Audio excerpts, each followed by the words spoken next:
전하는 것이 너무나 힘들어서 제 아내를 붙잡고 엉엉 울었던 적이 있습니다.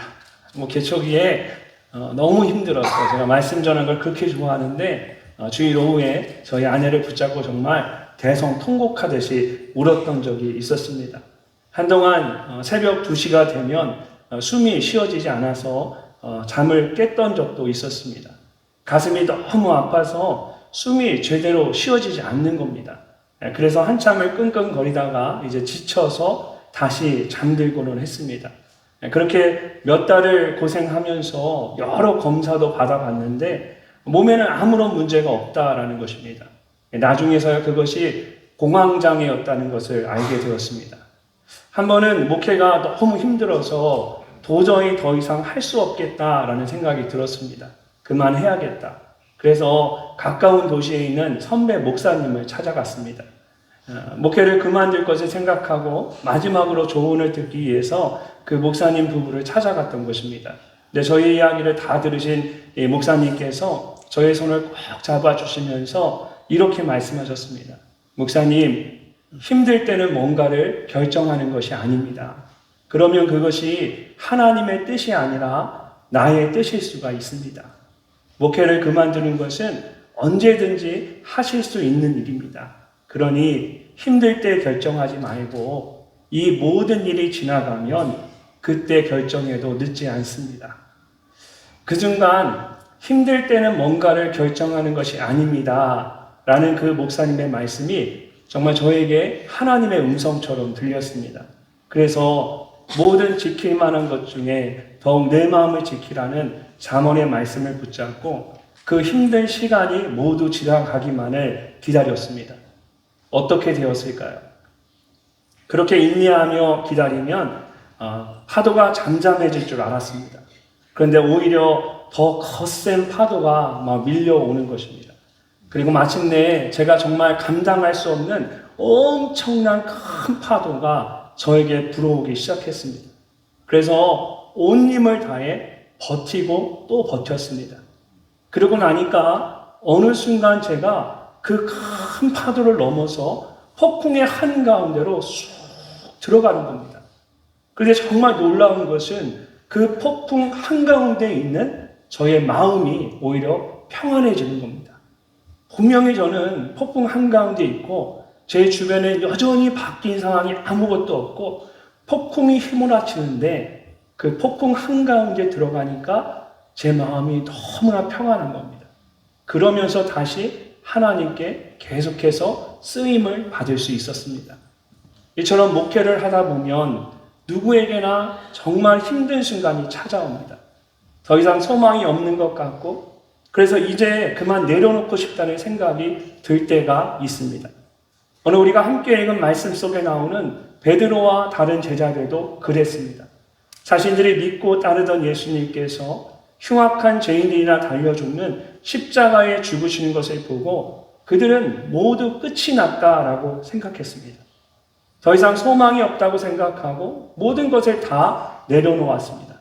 그리고 고향 갈릴리에 있는 디베랴 호수로 돌아가서 다시 이전과 같은 삶을 살기 시작했습니다. 그런데 부활하신 예수님께서 그들을 직접 찾아오신 것입니다. 그리고 그들의 낙심된 마음을 회복시켜 주시고 다시 주님 앞에 서도록 하셨습니다. 사랑하는 동역자 여러분, 혹시 지금 이 순간에 많이 지쳐있는 분들이 계십니까? 이제는 그냥 다 내려놓고 싶다는 그런 생각이 드십니까? 다시 사역의 자리로 돌아가는 것이 정말 두렵고 답답하십니까? 저도 그럴 때가 참 많았습니다. 근데 그럴 때마다 오늘 이 말씀이 저에게 큰 힘이 되었습니다. 그래서 오늘 이 밤에 다시 주님 앞에 서는 은혜라는 제목으로 이 말씀을 여러분과 함께 나누려고 합니다. 총회 마지막 시간인 이 저녁에 성령님께서 살아있는 하나님의 말씀을 우리에게 들려주실 때에 내일이면 사역의 현장으로 돌아가는 우리 모두에게 다시 주님 앞에 서는 은혜가 부어지기를 간절히 소망합니다. 그 은혜로 인해서 여러분의 심령 안에 감사와 기쁨이 온전히 회복되는 시간이 되시기를 주님의 이름으로 축복합니다. 그러기 위해서는 가장 먼저 우리가 은혜를 회복해야 합니다. 은혜를 회복해야 합니다. 갈릴리 디베랴 호수는 베드로와 제자들에게 은혜를 회복하는 자리였습니다. 말씀을 보면 베드로와 제자들이 물고기를 잡기 위해서 디베랴 호수에 나갔습니다. 근데 그렇게 밤새 노력을 했는데 한 마리도 잡지 못했습니다. 사실 이것은 도저히 있을 수 없는 일이었습니다. 왜냐하면 그들이 모두 갈릴리에서 태어나서 자랐기 때문입니다. 어렸을 때부터 이곳에서 수없이 물고기를 잡았습니다. 그런 그들이 밤새 물고기를 한 마리도 잡지 못했다는 것은 기적과 같은 일이었습니다. 전혀 생각하지 않았던 일이 일어난 것입니다. 얼마나 기가 막히고 답답했겠습니까? 다시 갈릴리로 돌아온 것도 속상하고 답답한데 물고기까지 나를 우습게 여긴다는 생각에 더 화가 나고 짜증이 났을 것입니다. 근데 그렇게 밤새 물고기를 한 마리도 잡지 못하고 힘들어하던 그들에게 해변에 서 있던 어떤 한 사람이 큰 소리로 묻는 것입니다. 얘들아, 너희에게 고기가 있느냐? 하나도 잡지 못했습니다. 배 오른편으로 한번 던져보아라. 그러면 잡힐 것이다. 누군지도 모르는 어떤 사람이 밤새 물고기를 한 마리도 잡지 못한 그들에게 나타나서는 한 번 더 그물을 던져보라고 한 것입니다. 밤새 한 마리도 잡지 못했는데 그런다고 해서 뭐가 달라지겠습니까? 그런데도 제자들은 그 사람의 말대로 한 번 더 그물을 던졌습니다. 그자 그 순간 놀라운 일이 일어났습니다. 밤새 한 마리도 잡히지 않았던 물고기들이 너무 무거워서 들어올릴 수 없을 정도로 그물 안에 가득 잡힌 것입니다. 말씀대로 순종했더니 많은 물고기들이 잡히는 놀라운 기적을 경험하게 되었습니다. 우리가 잘 알고 있는 것처럼 이 장면은 예수님께서 처음에 베드로를 제자로 부르시던 모습을 떠올리게 합니다. 그때 베드로는 자신이 가지고 있던 모든 것을 버리고 예수님을 따랐습니다. 그리고 지금 부활하신 예수님께서 처음 그를 부르셨던 그곳에 동일한 모습으로 다시 그를 찾아오실 것입니다. 7절 말씀을 보십시오. 예수께서 사랑하시는 그 제자가 베드로에게 이르되 주님이시라 하니 시몬 베드로가 벗고 있다가 주님이라는 말을 듣고 겉옷을 두른 후에 바다로 뛰어내리더라. 배 안에 있던 제자들 중에 요한이 가장 먼저 해변에 서서 그물을 던지라고 말씀하신 분이 예수님이라는 것을 알았습니다. 그래서 옆에 있는 베드로에게 주님이시다 라고 했습니다. 3년 전에 처음 예수님을 만났을 때와 똑같은 일을 겪으면서 잠시 멍해 있던 베드로가 정신이 번쩍 들었습니다. 그리고는 예수님께 달려가기 위해서 바다로 뛰어듭니다. 사랑하는 동역자 여러분, 이처럼 우리를 향한 예수님의 사랑과 부르심은 언제나 변함이 없습니다. 예수님은 과거의 자리로 돌아가서 주저앉으려고 하는 연약한 우리를 꼭 찾아오십니다. 사역을 하다 보면 때로는 실패하고 좌절할 수 있습니다. 지쳐서 쓰러질 수도 있습니다. 처음에 나눴던 것처럼 저에게도 그런 힘든 순간들이 있었습니다. 근데 그럴 때마다 주님께서는 어김없이 찾아오셔서 저를 붙잡아 주셨습니다. 다 내려놓고 싶은 순간에도, 지쳐서 쓰러질 때에도 하나님은 어김없이 저를 찾아오셔서 붙들어 주셨습니다. 그 은혜가 있었기에 지금도 계속해서 주의 일을 감당하고 있는 것입니다. 그러므로 여러분의 연약함과 부족함을 절대로 부끄러워하지 마십시오. 주님께서는 결코 그렇게 생각하지 않으십니다. 특별히 이 말씀을 묵상하면서 제 마음에 한 가지 이상하게 보여지는 모습이 있었습니다. 베드로가 주님이시다라는 말 듣고 바다로 뛰어드는 모습입니다. 방금 읽었던 말씀을 다시 한번 보면 베드로가 옷을 벗고 있다가 주님이시라는 말을 듣고는 겉옷을 두르고 바다로 뛰어듭니다. 바다에 들어가면 다 젖을 텐데 왜 굳이 겉옷을 입었을까요? 저는 그것이 베드로의 마음이라고 생각합니다. 예수님 앞에 다시 서는 것이 너무나도 부끄러웠던 것입니다. 그래서 자신의 그 부끄러운 모습을 조금이라도 감추고 싶었을 것입니다. 그렇다면 베드로만 그럴까요? 저와 여러분은 어떻습니까? 사실 우리도 베드로처럼 주님 앞에 부끄러운 것이 많은 사람들입니다. 만약 우리의 모습이 CCTV에 찍혀서 성도들이 다 본다면 사역하기가 정말 어려울 수도 있을 것입니다.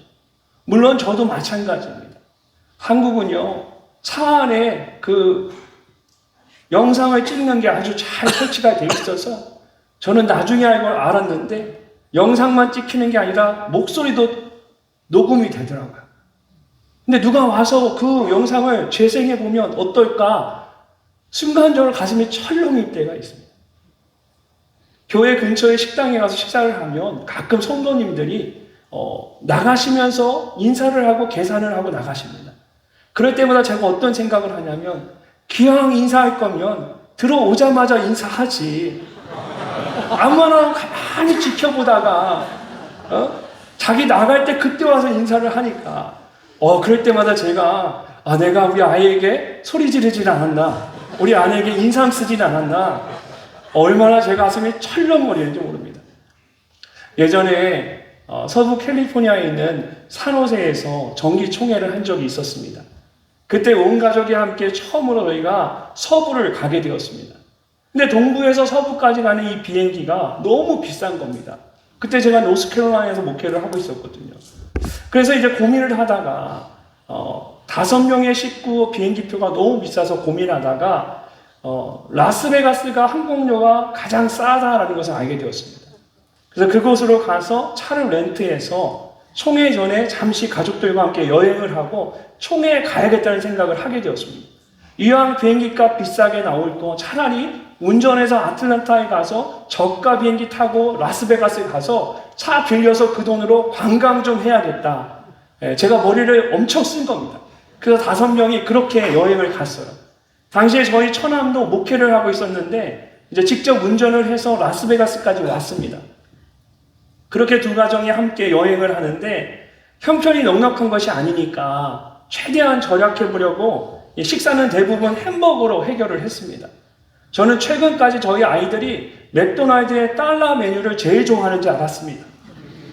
애들이 해피밀은 안 좋아하고 항상 달러 햄버거만 시키길래 달러 메뉴를 제일 좋아하는구나 그렇게 알았거든요. 근데 최근에 제가 물어보니까 아니라고 얘기하더라고요. 그렇게 이제 두 가족이 서부 여행을 그랜드 캐년하고 캐년 여행을 한 겁니다. 근데 며칠 동안 미국 음식만 먹었으니까 여러분 얼마나 이렇게 느끼하겠습니까? 여행을 모두 마치고 늦은 저녁에 이제 라스베가스로 다시 돌아왔는데 그래서 한국마켓에서 잠시 들렸는데 거기에 이제 한국 식당들이 있는 푸드코트가 있었습니다. 온 가족이 얼마나 좋아했는지 묵은 김치찜을 시켜서 먹었습니다. 근데 사실 저는 먹는 거에 대해서 크게 미련이 없는 사람입니다. 그래서 뭔가를 해야 하면 그냥 먹다가도 수저를 놓고 일어나는 그런 성향입니다. 근데 저희 가족과 천안 가족이 모두 정신없이 그걸 먹는 겁니다. 묵은 김치찜이 밥도둑이잖아요. 그래서 공깃밥을 몇 개를 이렇게 몇 번을 계속 추가하는데 이 김치는 줄어들지 않고 밥만 계속 먹는 겁니다. 그러니까 나중에는 식당 주인이 이제 공깃밥 없어요. 그러시는 거예요. 제가 얼마나 창피한지 모릅니다. 제가 목사라서 남들의 시선을 많이 의식하거든요. 얼마나 창피했는지 그래서 제 아내에게 계속 눈치를 줬습니다. 근데 제 아내가 아랑곳하지 않고 계속 먹는 겁니다. 저녁 늦은 시간이라 식당에 저희 가족 말고 딱 한 가족이 저희 대각선으로 저 맞은편에 딱 앉아 있었어요. 근데 너무 창피한 거예요. 그래서 나중에는 제가 막 인상을 쓰면서 그만 좀 해! 그러고 일어섰습니다. 그리고 화난 얼굴로 저 혼자 식당을 나와서 차로 그냥 씩씩거리면서 걸어갔습니다. 근데 그때 어떤 남자분이 저를 향해 막 다가오더니 인사를 하는 겁니다. 목사님 안녕하세요. 성호철 목사님 맞으시죠? 여러분 제가 얼마나 놀랐는지 아십니까? 저는 동부에 살고 있는데 그 넓은 미국에서 서부 사막 한가운데서 그 밤에 저를 아는 누군가를 그 주차장에서 만날 거라고 누가 상상을 했겠습니까? 그러면서 자기를 이렇게 소개를 하는 거예요. 목사님은 저를 잘 모르시겠지만 작년에 LA에 있는 사랑의 교회에서 제자훈련 세미나를 할 때에 목사님의 모습이 너무 좋아서 제가 잊을 수가 없었습니다. 그래서 제가 그분을 이렇게 자세히 보니까 조금 전에 식당에서 저희 가족 맞은편에 앉아서 식사를 하고 있던 분이었습니다. 제가 그 순간에 정말 얼마나 부끄러운지 쥐구멍이라도 들어가고 싶다는 게 이런 뜻이더라고요. 그리고 그날 이후로 어디를 가든 말과 행동을 조심하게 되었습니다. 제가 이 설교 준비하면서 사실은 이 설교의 내용을 이렇게 읽는 걸 보고 저희 아내가 뒤에서 어이없다는 표정을 읽더라고요. 제가 그날 이후로 어디를 가든 말과 행동을 조심하고 있습니다.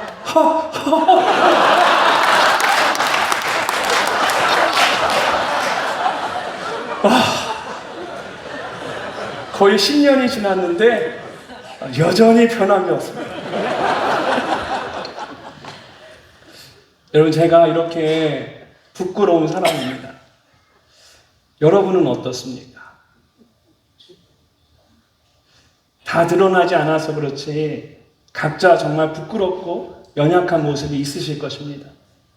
여러분 그렇게 부족하고 연약한 우리가 그런 우리가 어떻게 지금도 이렇게 주의 일에 쓰임을 받을 수 있는 것일까요?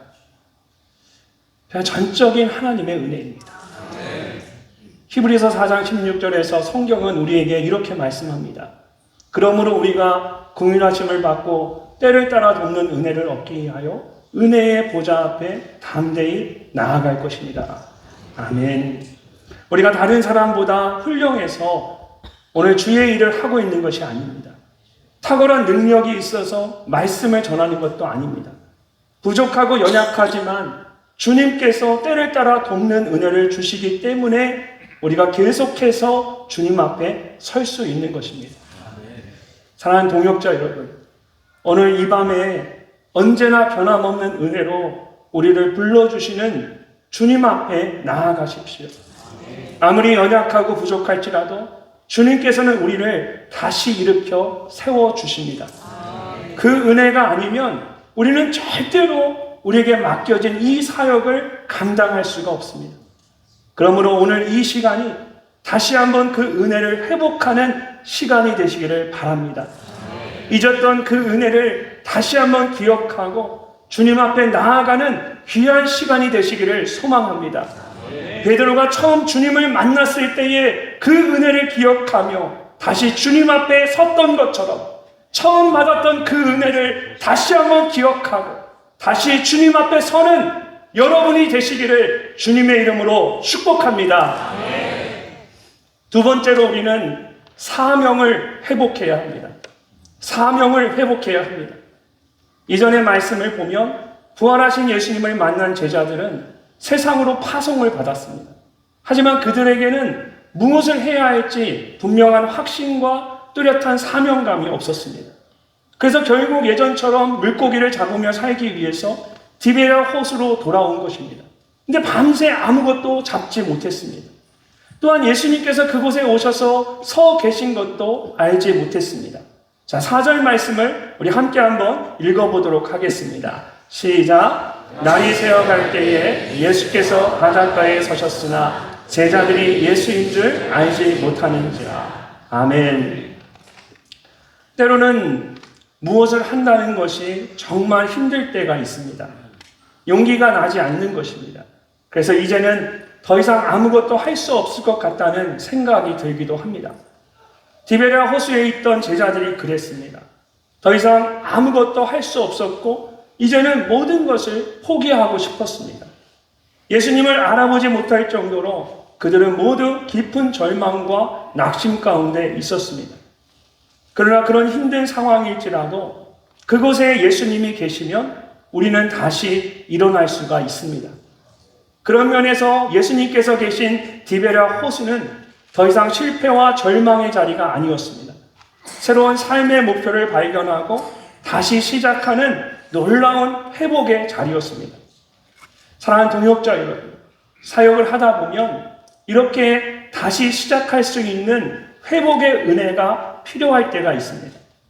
저에게도 그런 은혜의 자리들이 있었습니다.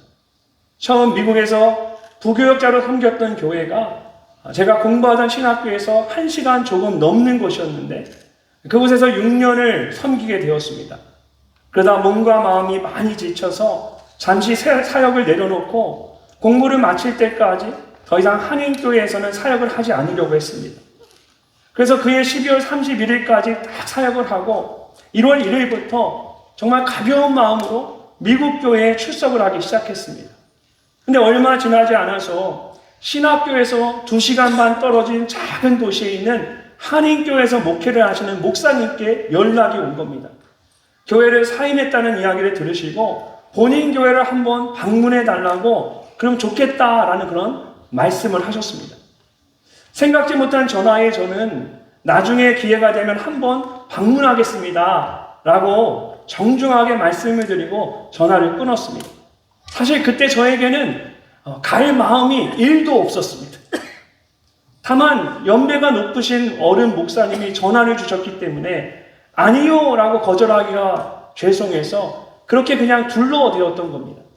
몸도 마음도 너무 힘들어서 사역을 내려놨는데 하이웨이로 2시간 반이나 떨어져 있는 교회를, 그것도 셋째를 임신한 아내와 2 아이를 데리고 어떻게 매주 오고 갈 생각을 할 수 있겠습니까?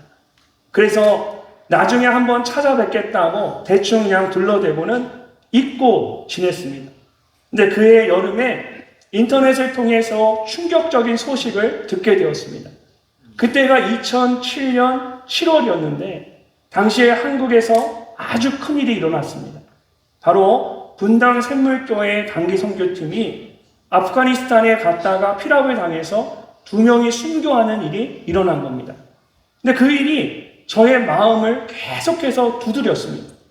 23명의 젊은 청년들이 아무 연고도 없는 선교제에 가서 이렇게 순교를 하는데 나는 도대체 뭐 하고 있는 건가? 나는 도대체 뭘 하고 있는 건가? 몇 달 전에 목사님으로부터 받았던 연락이 떠오르면서 그곳에 어떤 영적인 필요가 있는지도 모르고 그냥 가지 않겠다고 한 제 자신을 돌아보게 되었습니다. 그리고 최소한 그곳에 어떤 필요가 있는지는 직접 가서 보고 결정을 해도 늦지 않겠다는 생각이 들었습니다. 그래서 목사님께 연락을 드리고 8월 첫째 주에 주일에 그 교회를 방문했습니다. 그 교회는 미국 분들과 국제 결혼을 하신 분들이 대부분이었고 그 자녀들이 예배 시간에 한국어를 하지 못해서 예배를 드리지 못하고 체육관에 그냥 방치되어 있었습니다. 그래서 영어로 사역할 사람이 필요했던 겁니다. 그래서 저는 그날부터 신학교를 졸업하고 담임 목회를 시작할 때까지 4년 반 동안 그 교회를 섬겼습니다. 매주 주말마다 왕복 5시간이 넘는 먼 거리를 아내와 함께 세 아이들을 데리고 오고 가면서 사역을 했습니다. 그런데 그 시간이 저와 제 아내에게는 정말 귀한 시간이었습니다. 담임 목사님과 사모님을 통해서 많은 것을 배울 수 있었고 성도들의 사랑을 넘치도록 받았습니다. 그래서 지쳤던 저희의 몸과 마음이 모두 다 회복이 되어서 신학교를 잘 졸업을 하고 담임 목회도 시작하게 되었습니다. 그렇게 주님께서는 저희들을 회복시켜 주셔서 다시 사명을 위해서 살아가도록 하셨습니다. 오늘 말씀을 보면 예수님께서 베드로를 찾아오셔서 그냥 그를 위로하기만 하지 않으셨습니다. 그를 위로하셨을 뿐만 아니라 그에게 다시 한번 내 양을 먹이라고 말씀하셨습니다. 그리고 나를 따르라고 말씀하시면서 다시 한번 그를 사명의 자리로 불러주셨습니다. 예수님이신 것도 알지 못했던 베드로와 제자들은 다시 한번 사명의 자리에 그들이 서도록 하게 하신 것입니다. 이처럼 사명이 있다라는 것은 정말 놀라운 은혜입니다. 지친 우리를 다시 일어서게 하고 두려워하는 우리에게 담대한 마음을 갖게 하기 때문입니다.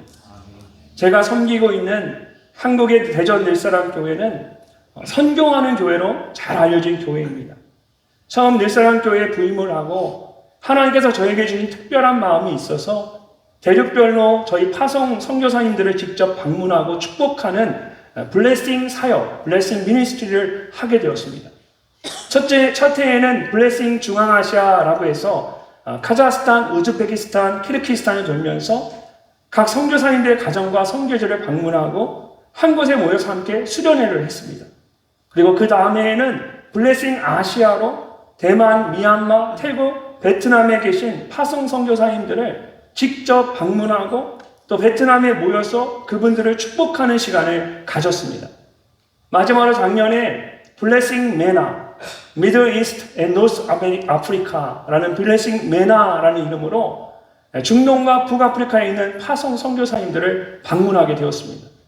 그때 가장 멀리 계신 분이 북아프리카 튀니지에 계신 한 선교사님 가정이었습니다. 저희 교회에서 출발해서 선교사님이 사역하고 계신 그 선교지에 도착하는 데까지 무려 36시간이 걸렸습니다. 사실 그런 물리적인 시간도 있었지만 그것에 도착하는 순간 이슬람이라는 영적인 거리가 제 마음 가운데 더 크게 다가왔습니다.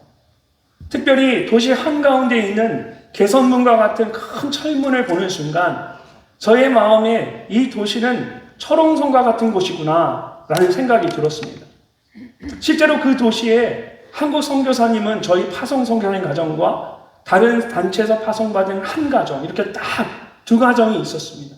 제가 지역 감정을 일으키는 게 아니라 그 도시가 그 튀니지에서 마치 한국의 안동과 같은 곳입니다. 본인들끼리 똘똘 뭉쳐있는 철옹성과 같은 그런 도시입니다. 근데 선교사님들도 거기에 가지는 않습니다. 튀니지의 수도인 튀니스나 아니면 또 해변에 있는 관광도시로 가지 굳이 그 오래된 그냥 철옹성과 같은 그 도시로 가지 않는 겁니다. 근데 5년 전에 그곳에 있던 IMB 선교사와 동역을 하기 위해서 그곳에 갔는데 1년도 되지 않아서 그 선교사 가정이 본국인 미국으로 떠나버린 겁니다. 이 IMB 선교사 외에 다른 IMB 선교사 한 가정이 더 있었는데 이제 자신이 돌아가면 그 가정만 남게 되니까 자신이 본국으로 갈 것에 대한 계획은 말하지 않고 저희 파송 선교사님 가정에게 그곳에 와서 함께 사역하자라고 초청을 했던 겁니다.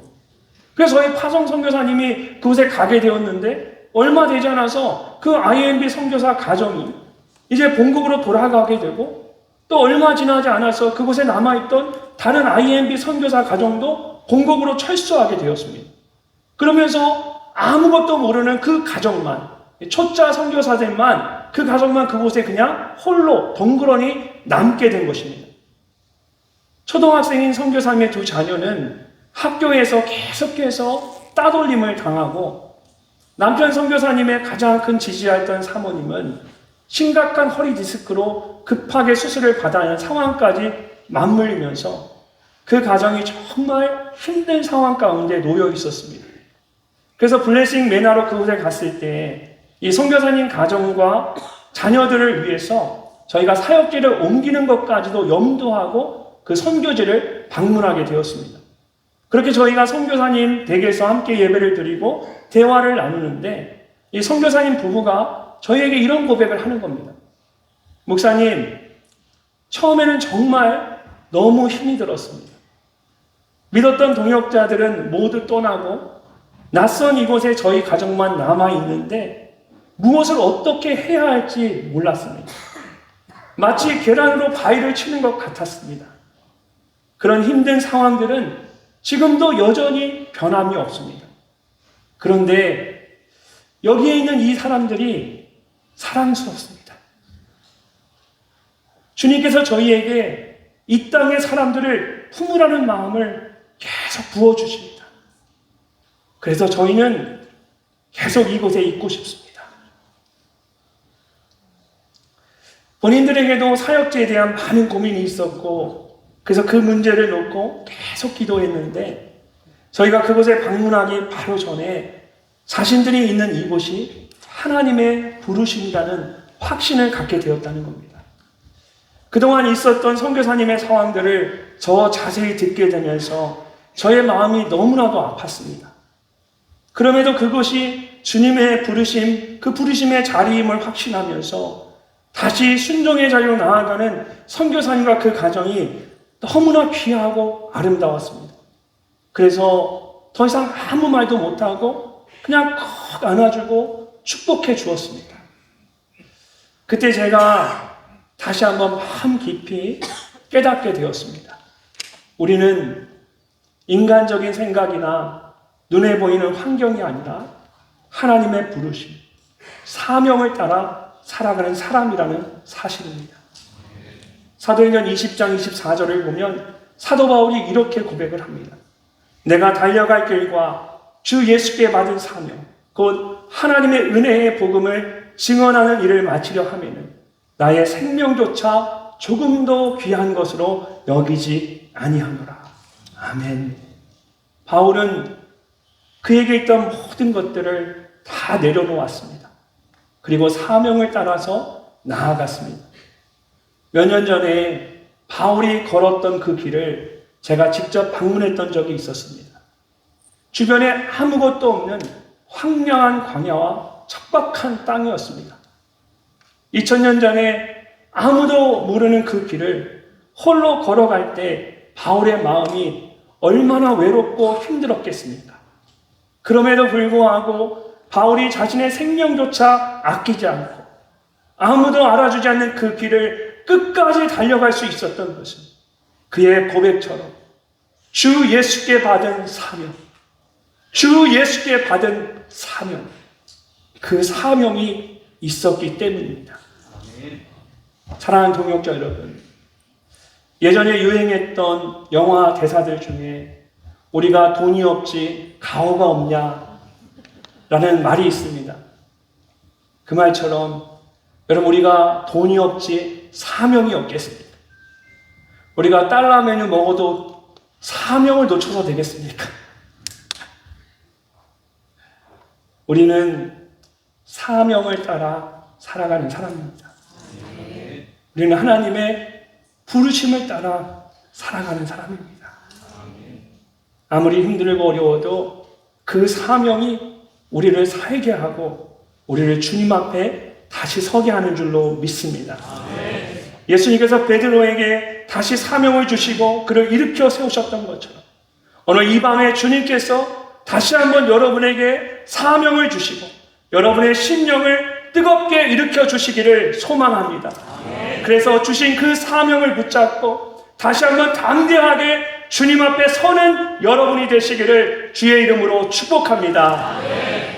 마지막으로 우리는 주님을 향한 사랑을 회복해야 합니다. 사랑을 회복해야 합니다. 오늘 말씀을 보면 예수님께서 바닷가에 따뜻한 식사를 준비해 두고 밤새를 고기를 잡느라 피곤하고 허기진 제자들을 초대하셨습니다. 그리고 직접 준비하신 떡과 물고기로 그들의 육체적인 필요를 채워주셨습니다. 그들을 책망하지 않으시고 오히려 사랑으로 그들을 품으신 것입니다. 이것이 우리를 향한 주님의 마음입니다. 사단은 끊임없이 우리를 정죄합니다. 그러나 예수님은 우리를 결코 정죄하지 않으십니다. 오히려 영과 육의 양식을 주시면서 다시 일어서도록 격려하시고 힘을 주시는 분입니다. 그러므로 영적인 피곤함과 답답함을 느낄 때 우리를 사랑으로 회복시켜 주시는 예수님께 나아가야만 합니다. 이처럼 부르심을 따라 살아갈 때에 우리에게 가장 중요한 것은 예수님의 사랑 안에서 그분과 함께 거하는 것입니다. 그래서 다시 찾아오신 예수님께서는 베드로에게 아무것도 묻지 않으셨습니다. 그저 내가 나를 사랑하느냐라고 물으셨습니다. 특별히 오늘 말씀 속에서 예수님이 베드로에게 어떻게 물으셨는지를 보게 되면 예수님이 얼마나 그 사랑이 귀한 것인지를 알 수가 있습니다. 먼저 예수님은 베드로를 부르실 때에 베드로야 라고 부르지 않으셨습니다. 대신 요한의 아들 시몬아 라고 부르셨습니다.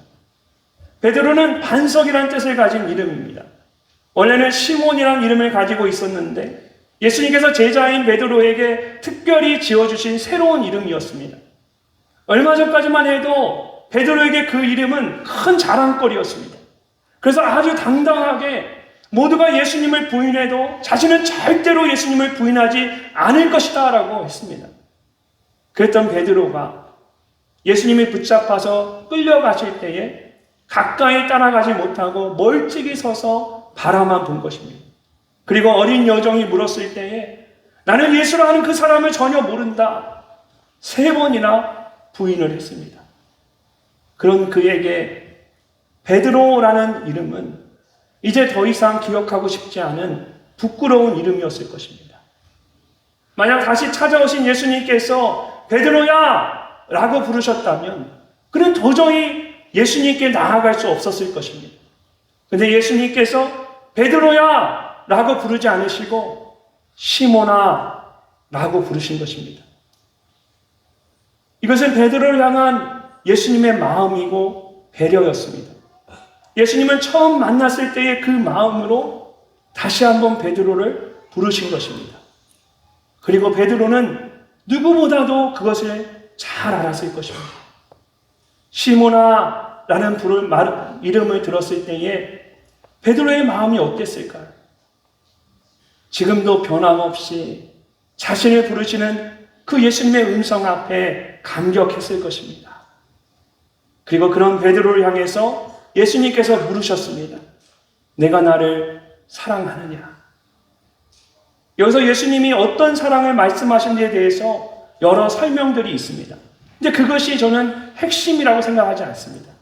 정말 중요한 것은 예수님께서 베드로에게 현재형으로 물으셨다는 것입니다. 그래서 원어 그대로 번역을 하면 이렇게 됩니다. 시몬아, 내가 지금 나를 사랑하느냐? 내가 지금 나를 사랑하느냐? 만약 예수님께서 내가 나를 사랑했느냐? 라고 과거형으로 물으셨다면 베드로의 마음이 어땠을까요? 자신이 예수님을 3번이나 부인했던 것을 생각하면서 더 깊은 죄책감에 빠졌을 것입니다. 반대로 내가 나를 사랑하겠느냐?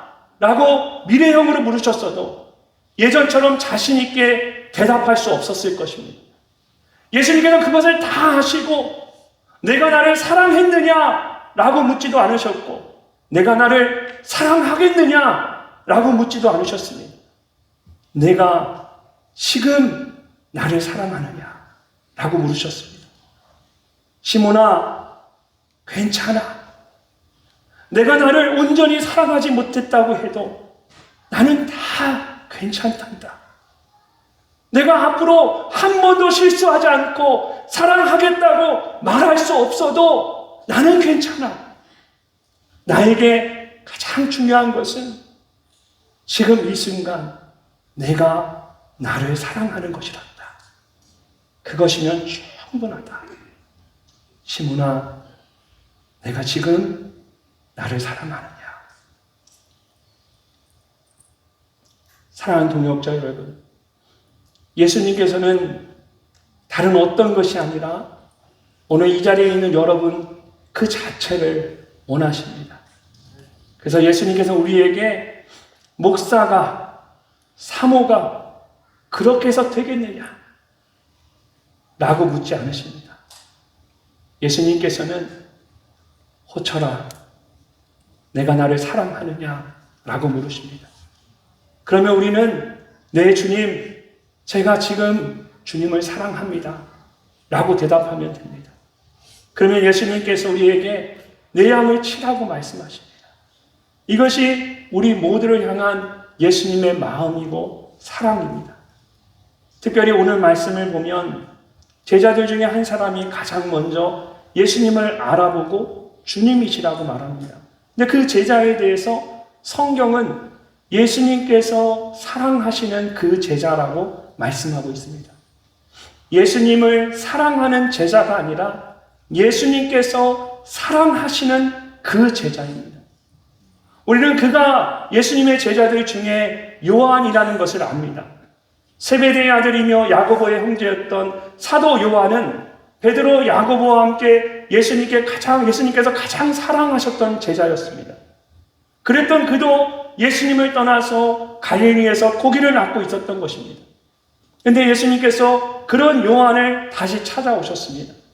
그리고 이런 모든 일들을 직접 경험한 요한은 예수님에 대한 복음서를 쓰면서 스스로를 예수님께서 사랑하신 그 제자라고 표현했습니다. 예수님을 사랑한 그 제자가 아니라 예수님께서 사랑하신 그 제자입니다. 이것은 요한일서 4장 19절에 나오는 그의 고백을 통해서도 잘 알 수가 있습니다. 우리가 사랑함은 그가 먼저 우리를 사랑하셨습니다. 아멘. 그가 먼저 우리를 사랑하셨습니다. 사랑하는 동역자 여러분, 우리가 주님을 사랑할 수 있는 것은 주님이 우리를 먼저 사랑해 주셨기 때문입니다. 그러므로 우리의 정체성은 내가 주님을 얼마나 사랑했는가에 있지 않습니다. 대신 주님이 나를 사랑하신다는 은혜에 대한 깨달음에 있습니다. 목회를 하면서 정말 힘들고 답답할 때마다 주님께서는 베드로를 찾아오셨던 것처럼 저에게도 찾아오시곤 했습니다. 한 번은 주일 오후에 정말 이해할 수 없는 일들로 시달림을 받고 이렇게 목회하는 게 맞는가 그런 생각이 들어서 깊은 회의에 빠졌을 때가 있었습니다. 그래서 다음날 월요일 아침에 아무것도 하지 못하고 그냥 멍하니 앉아 있었습니다. 근데 그렇게 무기력하게 앉아있는 제가 안쓰러웠는지 제 아내가 코스트코에 장 보러 갈 건데 같이 가자고 하는 겁니다. 제가 생각해도 계속 이렇게 있으면 안 되겠다 싶어서 제가 아내와 함께 코스트코에 갔습니다. 카트를 끌고 아내를 뒤따라 가고 있는데 갑자기 한 성도님에게 전화가 왔습니다. 저희 교회에서 가장 나이가 많은 여자 집사님이셨는데 국제 결혼을 해서 미국에 오셔서 그냥 정말 순수하게 어린아이와 같은 그런 심령을 가진 그런 분이셨어요. 목사님, 아침에 목사님을 위해 기도하는데 하나님께서 목사님께 전화하라는 마음을 주셔서 전화했어요. 목사님 힘내세요. 사실 그 집사님은 그냥 예배만 조용히 나오시는 분이라 교회 안에 일어나는 일에 대해서는 잘 모르는 분이셨습니다. 근데 하나님께서 감동을 주셔서 그날 아침에 저를 위해 기도하시다가 저에게 전화를 하셨던 겁니다. 그 순간 마치 하나님께서 그분을 통해서 제 마음을 만지시는 것 같았습니다. 전화를 끊고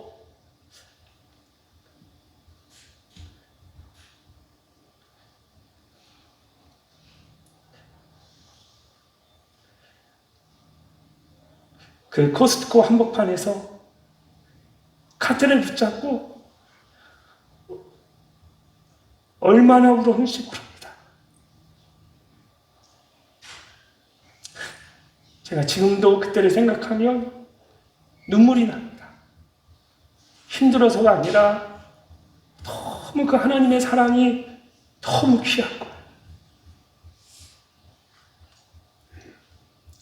저는 베드로가 단지 예수님께서 십자가에 죽으셨기 때문에 모든 것을 내려놓고 고향 갈릴리로 돌아갔다라고 생각하지 않습니다.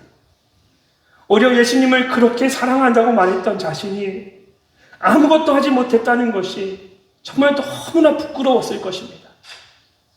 특별히 어린 여종의 말에 예수님을 3번이나 부인했습니다. 그러고 나니 더 이상 예수님을 사랑한다라고 말할 수 없었을 것입니다. 그래서 부끄러움과 절망 가운데 갈릴리로 돌아갔던 것입니다.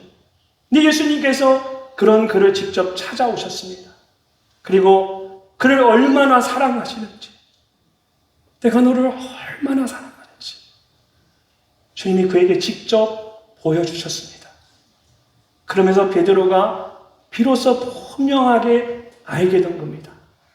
내가 주님을 사랑하기 때문에 주님이 나를 사랑하는 것이 아니구나.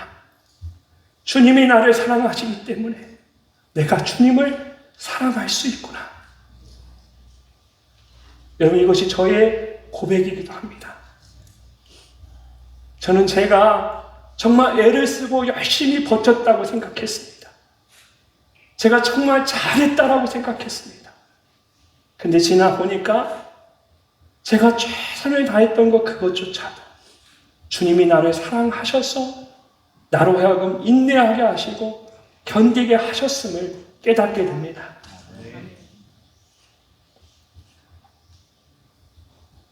사랑하는 여러분, 내가 무엇을 해야 한다라고 생각하지 마십시오. 그런 것과 상관없이 그냥 주님은 여러분을 사랑하십니다. 베드로가 고백했던 것처럼 주님, 제가 주님을 사랑하는 것을 주님 아십니다. 여전히 부족하고 연약하지만 때로는 부끄럽기도 하지만 그냥 주님, 그냥 지금 내가 주님 사랑하는 거 주님 아십니다. 그렇게 말씀하시면 됩니다. 그러면 주님께서 그래, 그러면 돼, 내 양을 치우라 말씀하십니다. 그런 주님의 사랑으로 다시 한번 일어서는 여러분이 되시기를 주님의 이름으로 축복합니다. 이제 오늘 밤이 지나면 우리는 다시 각자의 목회지로 돌아가야 합니다. 어떤 분들에게는 기대하는 마음이 있을 수 있지만 어떤 분들에게는 두려운 마음도 있을 것입니다. 주님, 제가 할 수 있을까요? 끝까지 이 사명을 감당할 수 있겠습니까? 사실 저에게도 그런 순간들이 있었습니다.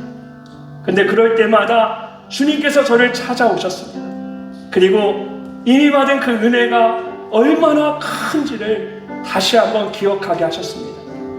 또한 하나님의 부르심이 얼마나 귀한 것인지를 생각하게 하셨습니다. 그리고 그 큰 사랑으로 저를 일으켜 주셨습니다. 사랑하는 동역자 여러분, 저와 여러분은 결코 혼자가 아닙니다. 지금도 주님이 여러분과 함께 하십니다.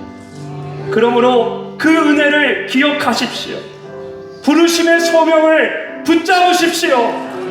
나를 사랑하시는 그 사랑을 믿으십시오.